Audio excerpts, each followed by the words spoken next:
London के हालात अभी ठीक नहीं हैं और मारियार्टी गिरोह के दो बहुत ही ख़तरनाक आदमी जेल जाने से अभी बचे हुए हैं और मुझसे बदला लेने वाले मेरे दो दुश्मन भी आज़ाद हैं। मैं 2 सालों तक तिब्बत में घूमता रहा और लहासा में आनंद लेते हुए मैंने कुछ दिन प्रमुख लामा के साथ भी बिताए। तुमने नॉर्वे के सिगरसन के असाधारण खोजों के बारे में पढ़ा, पर मुझे पक्का यकीन है कि तुमने अपने साथी की शायद ही कोई खबर पढ़ी होगी। इसके बाद मैं पर्शिया से होकर मक्का पहुंचा और थोड़ा ही लेकिन रोचक समय खलीफा के साथ खार्टूम में गुजारा। इसका परिणाम ये हुआ कि मैंने विदेश कार्यालय में भी बात कर ली। फ्रांस के लिए वापस आते समय मैंने कुछ महीने कोल तार निकासी के अनुसंधान में भी बिताए और जिसका संचालन मैंने दक्षिण फ्रांस के मॉन्टपेलियर की एक प्रयोगशाला में भी किया था। इस खास खबर ने अपनी खासियत से मुझे सिर्फ लुभाया ही नहीं, बल्कि इसने मुझे कुछ खास निजी अफसरों के लिए भी आमंत्रित किया। मैं तुरंत ही लंदन आ गया और बेकर स्ट्रीट में मैंने अपने लोगों से संपर्क किया, जिसमें मिसेज हडसन पर तो दौरा ही पड़ गया। माइक्राफ्ट ने मेरा कमरा और मेरे कागज़ बिल्कुल उसी हालत में रखे थे जैसे कि वो पहले रखे जाते थे। प्रिय वॉटसन, देखो, आज ठीक 2 बजे मैं अपनी उसी कुर्सी पर बैठा हूँ और केवल यही चाहता हूँ कि मैं अपने पुराने साथी वॉटसन को दूसरी कुर्सी पर बैठा देखूं, जिसकी वो अक्सर शोभा बढ़ाता है। यही वो अद्भुत विवेचना थी जिसे मैंने अप्रैल की उस शाम को सुना था। यदि ये विवेचना उस लंबे अलग तरह के शरीर, सजग व जिज्ञासु शक्ल वाले व्यक्ति के द्वारा नहीं सुनाई जाती, जिसे मैंने सोचा भी नहीं था कि मैं फिर से देखूंगा, तब ये एक ऐसी विवेचना होती जो कि मेरे लिए बिल्कुल ही अविश्वसनीय होती। होम्स के व्यवहार से ये मालूम पड़ता था कि उसने मेरी पीड़ा को समझ लिया था और उसकी करुणा शब्दों से अधिक उसके व्यवहार से झलक रही थी। होम्स ने कहा, वाटसन, काम ही दुख की सबसे बड़ी औषधि है और आज रात हम दोनों के पास एक छोटा सा काम है जिसे हम सफलता के परिणाम तक पहुंचा देते हैं, तब ये कार्य हमारे जीवन को पृथ्वी पर पूरी तरह चरितार्थ कर देगा। मैं कुछ समझ नहीं सका और मैंने उससे खुलकर बताने के लिए कहा। होम्स ने कहा, तुम सुबह से पहले काफ़ी कुछ देख और सुन पाओगे। हमारे पास बातचीत करने के लिए अतीत के 3 साल हैं।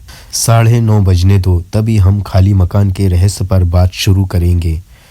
जब मैंने खुद को घोड़ा गाड़ी में उसके पीछे बैठा हुआ पाया, मेरी रिवॉल्वर जेब में थी और दिल में उत्साह भरा हुआ था।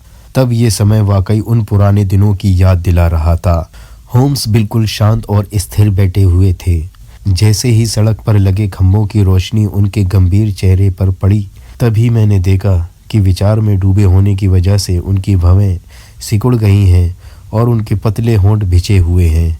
मैं ये तो नहीं जानता था कि लंदन में अपराधियों के घने जंगल में हम किस जंगली जानवर का शिकार करने वाले हैं, पर मुझे अपने शिकार की स्थिति से इस बात का पक्का यकीन था कि मामला काफ़ी गंभीर है। उनकी अर्थपूर्ण मुस्कुराहट कभी कभी उनके चेहरे पर हमारी खोज के लिए एक अच्छे शकुन की तरह दिखती थी। मैंने सोचा कि हम बेकर स्ट्रीट जा रहे हैं, पर होम्स ने घोड़ा गाड़ी कैवेंडिश स्क्वायर के कोने पर ही रोक दी। मैंने देखा कि जैसे ही वो उतरे, उन्होंने अपने दाहिने व बाईं ओर एक खोजी निगाह डाली और फिर पास की गलियों की तरफ भी देखा। उन्होंने ये जानने के लिए थोड़ी कोशिश भी की कि कोई उनका पीछा तो नहीं कर रहा। हमारा रास्ता एकदम सुनसान था। लंदन के छोटे छोटे रास्तों के बारे में होम्स की जानकारी अच्छी थी और ऐसे मौके पर तो वो छोटे छोटे घुड़सालों और अस्तबलों के जाल के बीच से होकर गुजर जाते थे, जिनकी मौजूदगी के बारे में मुझे कुछ भी पता नहीं था। हम अब एक पतली सी सड़क पर आ गए जहां किनारे पुराने और बदरंग से घर कतार में बने हुए थे। ये रास्ता हमें मैनचेस्टर स्ट्रीट और फिर ब्लैंडफोर्ड स्ट्रीट की तरफ ले जाता था। यहीं पर वो एक संकरे से रास्ते की तरफ मुड़े और हम खुले मैदान से होकर एक लकड़ी के मकान के भीतर जा पहुंचे। यहाँ पहुंचकर उन्होंने चाबी से उस मकान के पीछे का दरवाज़ा खोला। हम मकान के भीतर साथ साथ घुसे और घुसते ही होम्स ने दरवाज़ा बंद कर दिया। यहाँ बहुत अंधेरा था, पर मुझे ऐसा लग रहा था कि ये मकान बिल्कुल ही खाली था। नंगे फर्श पर हमारे जूतों से चलने की आवाज़ आ रही थी और हमारे फैले हाथों ने तभी दीवार को छुआ जिस पर कागज़ के फीते लटके हुए थे। होम्स की पतली और ठंडी उंगलियों ने मेरी कलाई को जकड़ रखा था। वो मुझे एक बड़े से हॉल की तरफ ले गया जहां दरवाजे के ऊपर रोशनदान से आती धुंधली रोशनी दिखाई पड़ रही थी। ठीक यहीं पर होम्स अचानक दाहिनी तरफ मुड़ा और हम एक बड़े चौकोर कमरे में आ गए जिसके कोनों में काफ़ी अंधेरा था, पर दूर सड़क से आती धुंधली रोशनी बीच में पड़ रही थी।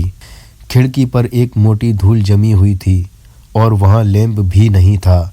हम आपस में एक दूसरे को उंगलियों के सहारे ही पहचान सकते थे। मेरे साथी ने अपना हाथ मेरे कंधे पर रखा और अपने होठों को मेरे कान के पास लाए और फुसफुसाते हुए बोले, क्या तुम्हें पता है कि हम कहाँ हैं? उस धुंधली खिड़की की तरफ घूरते हुए मैंने कहा, यह जगह पक्के तौर पर बेकर स्ट्रीट ही है। बिल्कुल ठीक, हम अपने पुराने क्वार्टर के ठीक सामने कैंडल हाउस में हैं। पर हम यहाँ क्यों हैं?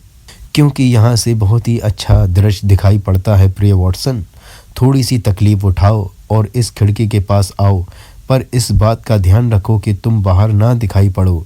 अब अपने पुराने कमरे की तरफ देखो, बिल्कुल परियों की कहानी की तरह लगेगा। हम देखेंगे कि 3 सालों में मेरी गैर मौजूदगी ने मेरी तुमको चौंका देने वाली शक्ति पूरी तरह की दी है। मैं धीरे से आगे सरक आया और जैसे ही मेरी आंखें अपनी उस जानी पहचानी खिड़की पर पड़ी, मैंने एक गहरी सांस ली और आश्चर्य से चीख पड़ा। खिड़की खुली हुई थी और कमरे में एक तेज़ रोशनी जल रही थी। खिड़की के पर्दे पर एक व्यक्ति की आकृति की परछाई दिख रही थी जो कि कुर्सी पर बैठा हुआ था। उसके सिर का संतुलन, कंधों की चौड़ाई और चेहरे के तीखेपन में कोई भी गलती नहीं थी। उसका चेहरा आधा झुका हुआ था जिसका प्रभाव उस छाया पर पड़ रहा था। ये छाया ठीक वैसी ही थी जैसी कि मेरे दादाजी फ़ोटो फ्रेम में पसंद करते थे।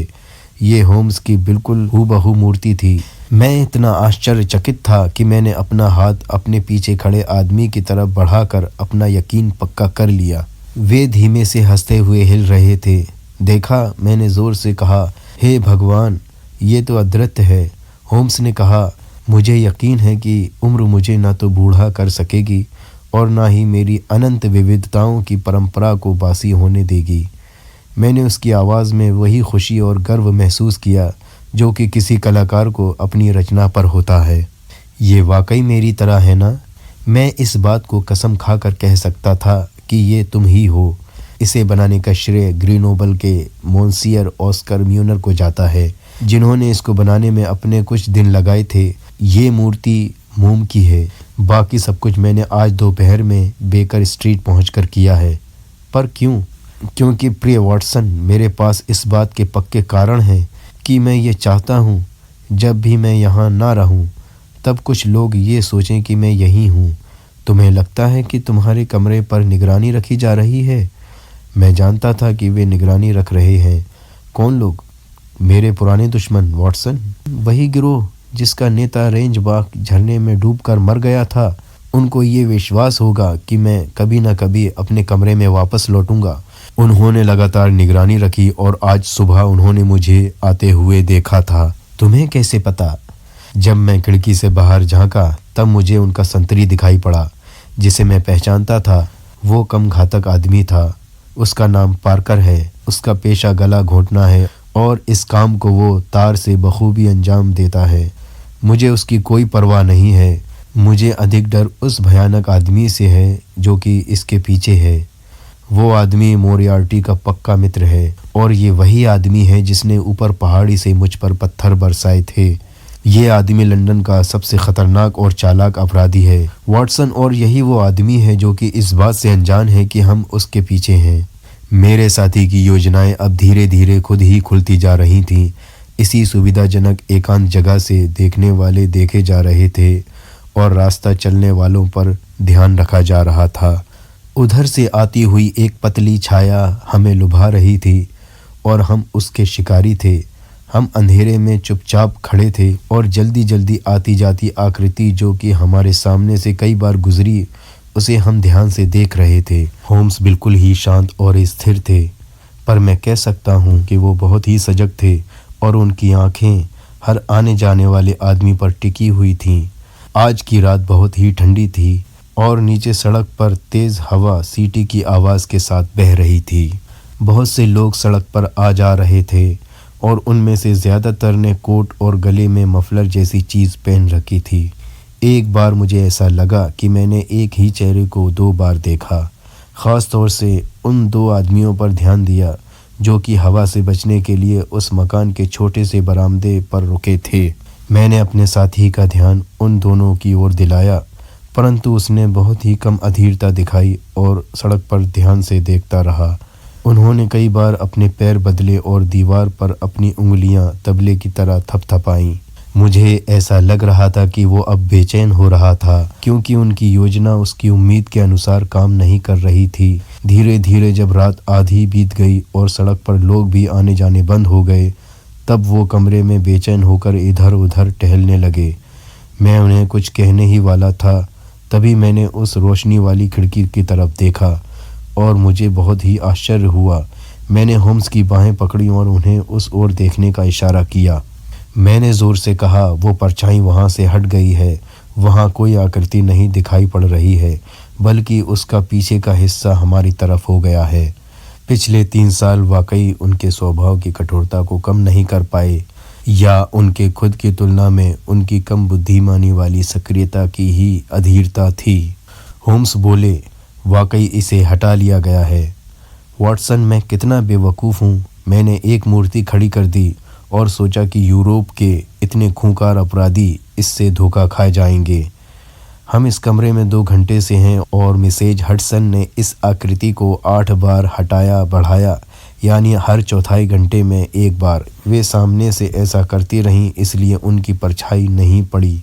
होम्स ने एक ठंडी सांस खींची। अंधेरे कमरे की मध्यम रोशनी में मैंने उनका सिर झुका हुआ देखा और उनकी पूरी मुद्रा में एक दृढ़ सजगता थी। बाहर सड़क बिल्कुल सुनसान थी। वो दोनों आदमी शायद अभी भी उस मकान के छोटे से बरामदे में दुबके हुए थे, परंतु अब मैंने उनको नहीं देखा। चारों तरफ शांति और अंधेरा था। सामने के उस पीले पर्दे पर काली आकृति की छाया पड़ रही थी। तभी उस सुनसान चुप्पी में मैंने फुसफुसाने की महीन सी आवाज़ सुनी, जिसमें एक खास तरह की उत्तेजना थी। होम्स ने तुरंत ही मुझे कमरे के अंधेरे कोने की तरफ खींच लिया और मुझे चुप रहने की चेतावनी भी दी। उनकी जकड़ी हुई उंगलियों में एक कंपन था। हमारे सामने की सड़क बिल्कुल सुनसान थी। तभी अचानक मुझे एक ऐसा एहसास हुआ जिसको उसकी तेज समझ ने पहले ही भांप लिया था। एक धीमी सी पर रहस्यमयी आवाज़ मेरे कानों में पड़ी। ये आवाज़ बेकर स्ट्रीट की तरफ से नहीं आ रही थी, बल्कि उसी मकान के पीछे से आ रही थी जहां हम छुपे हुए थे। एक दरवाज़ा खुला और फिर बंद हो गया। अगले ही पल गलियारे में पैरों की आवाज़ सुनाई पड़ी और इसकी प्रतिध्वनि खाली मकान में गूंज रही थी। होम्स दीवार के पास दुबक गए और मैंने भी वही किया और मेरा हाथ रिवॉल्वर के मूठ पर कस गया। उस अंधेरे में झांकते हुए मैंने एक आदमी की धुंधली सी आकृति देखी, जो कि खुले हुए दरवाजे के अंधेरे से भी अधिक काली थी। वो आदमी एक पल के लिए रुका और फिर आगे की तरफ रेंगता हुआ हमारे मन में एक डर सा पैदा करता हुआ आगे की ओर बढ़ गया। वो मुझसे केवल 3 गज की ही दूरी पर था और इसे वहाँ पर मेरी मौजूदगी का अंदाज भी नहीं था। मैंने खुद को टकराने से बचा लिया। वो मेरे बिल्कुल पास से गुजर गया और बिना आवाज़ किए ही उसने खिड़की का पर्दा आधा फुट ऊपर उठा दिया। जैसे ही वो उस खुली खिड़की के सामने बैठा और बाहर सड़क से उस गंदे शीशे से होकर आती धुंधली रोशनी उसके चेहरे पर पड़ी, जो कि बहुत कम भी नहीं थी। वो आदमी काफ़ी उत्तेजित दिख रहा था। उसकी आंखें तो तारों की तरह चमक रही थीं और उसका जबड़ा भी भिजा हुआ था।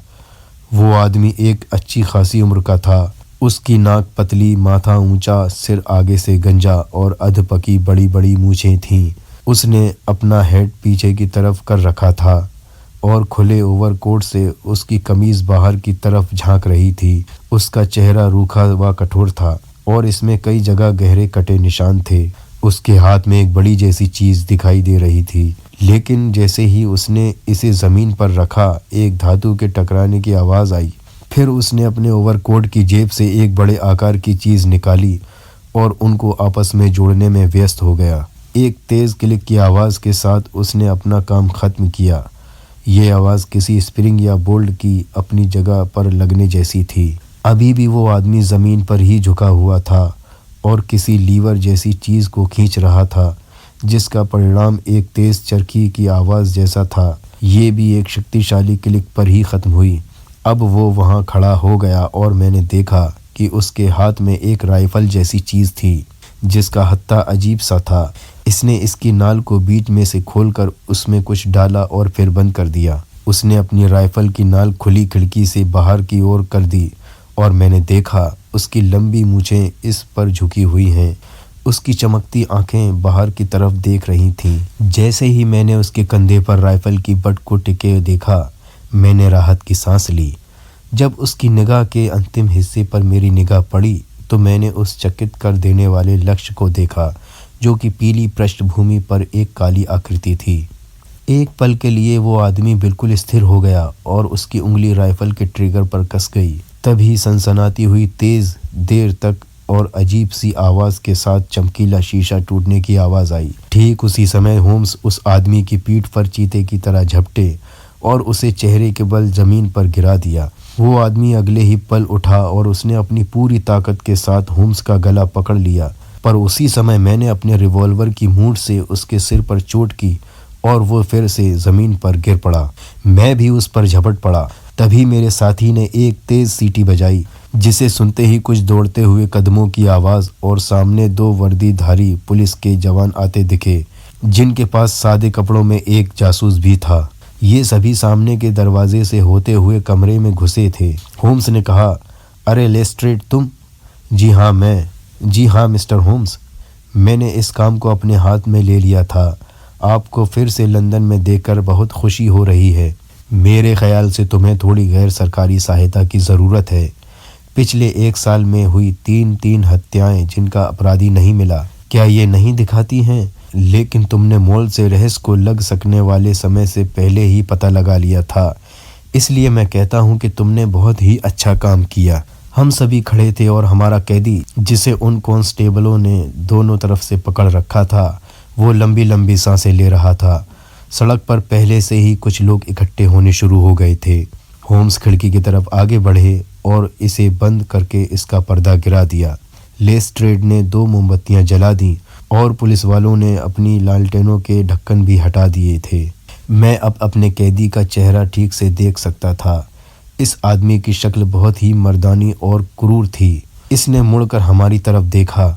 एक दार्शनिक की तरह उसकी भौहें और भोग विलास वाले उसके जबड़े से पता चलता था कि उस आदमी में अच्छे और बुरे दोनों ही कामों को करने की अच्छी क्षमता थी। उसने हम में से किसी पर ध्यान नहीं दिया, लेकिन उसकी आंखें होम्स के चेहरे पर गड़ी हुई थीं, जिसमें घृणा और आश्चर्य दोनों का ही मिश्रण था।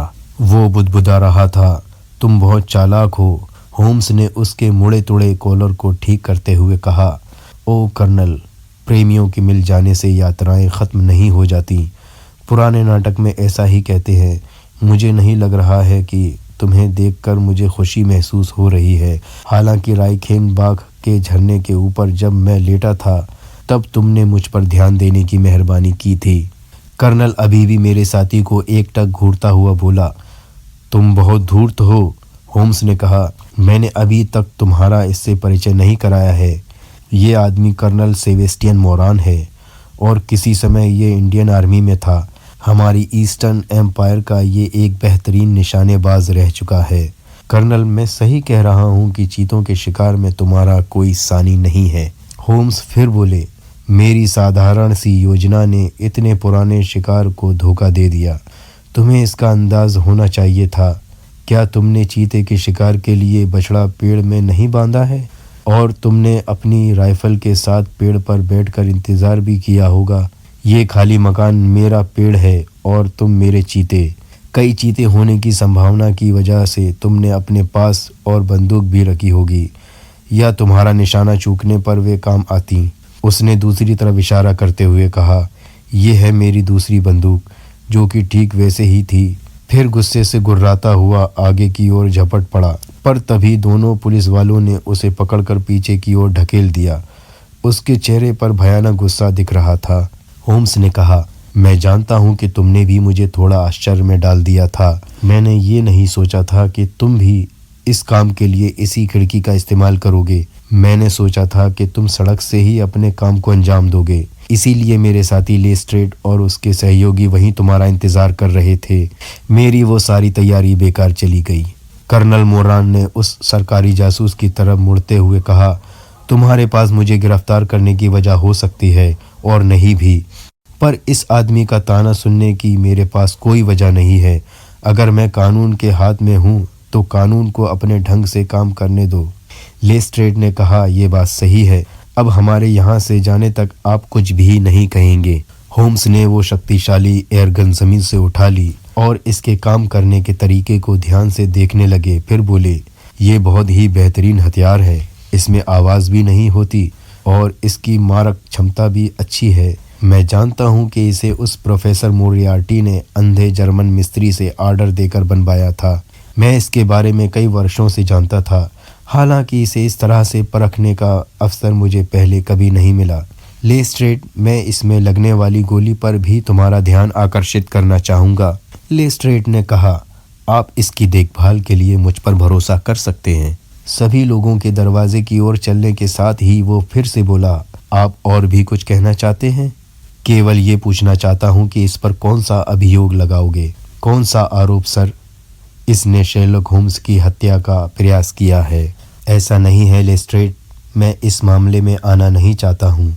इसका सारा श्रेय तुम्हें जाता है। हाँ लेस्ट्रेड, मैं तुम्हें बधाई देता हूँ। इसमें तुमने अपनी चालाकी और साहस दोनों का ही इस्तेमाल किया और इसे पकड़ लिया। किसे मिस्टर होम्स? यही वो आदमी है जिसने पुलिस की सारी कोशिशें बेकार कर दी थीं। ये आदमी कर्नल सेबेस्टियन मोरान है, जिसने माननीय रोनाल्ड एडियर की हत्या इसी एयरगन से 427 पार्क लेन के सामने वाली खुली खिड़की से पिछले महीने की 13 तारीख को की थी। यही इसका अभियोग है लेस्ट्रेड। तो ये थी आज की कहानी। अगर आपको ये कहानी पसंद आई है तो इसे लाइक करें, शेयर करें और हमारे चैनल को सब्सक्राइब करें। Thank you.